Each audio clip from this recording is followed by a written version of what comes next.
Hello everyone, welcome back to my YouTube channel. आज हम करेंगे टीएस ग्रेवाल क्लास 11th के अकाउंटेंसी का चैप्टर 14 जिसका नाम है ट्रायल बैलेंस के प्रैक्टिकल क्वेश्चन का सोल्यूशन नंबर 9।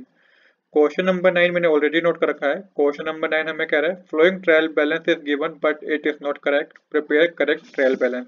तो देखिए क्वेश्चन में हमें आपको ट्रायल बैलेंस गिवन है बट बता रखा है कि करेक्ट नहीं है। करेक्ट क्यों नहीं है? क्योंकि जो अकाउंट को डेबिट होना चाहिए उसे क्रेडिट कर रखा है, जो क्रेडिट होना चाहिए उसे डेबिट कर रखा है। जिस रीजन से ये करेक्ट नहीं है, आपको करेक्ट ट्रायल बैलेंस बना के दिखानी है। चलिए कुछ बेसिक बातों को समझ लेते हैं। अगर एसेट की बात होगी, जितने भी बिजनेस में एसेट होंगे उन सबका डेबिट बैलेंस होगा और ये आपको ट्रायल बैलेंस में डेबिट साइड शो करने हैं। जितने भी बिजनेस के लिए लाइबिलिटी होगी उन सबका क्रेडिट बैलेंस होगा और ये आपको ट्रायल बैलेंस में क्रेडिट साइड शो करने हैं।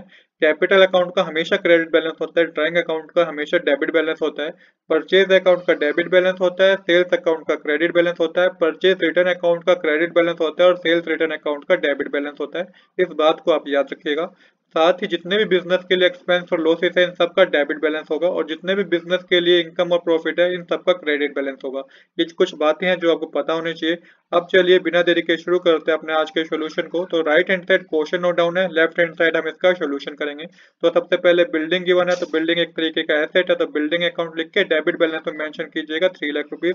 देन हमें मशीनरी गिवन है, तो मशीनरी अकाउंट लिख के डेबिट साइड आपको मेंशन करना है 85,000 रुपीज, क्योंकि मशीनरी भी एसेट है।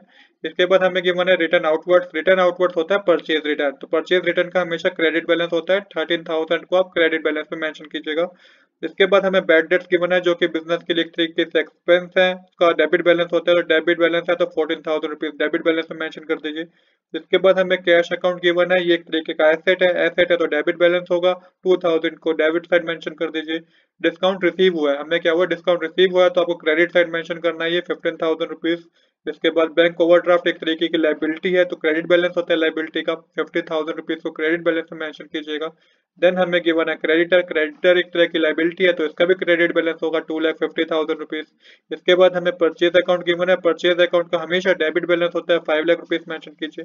देन हमें कैपिटल अकाउंट गिवन है, कैपिटल अकाउंट का हमेशा क्रेडिट बैलेंस होता है तो 3,68,000 को क्रेडिट बैलेंस में शो कीजिए।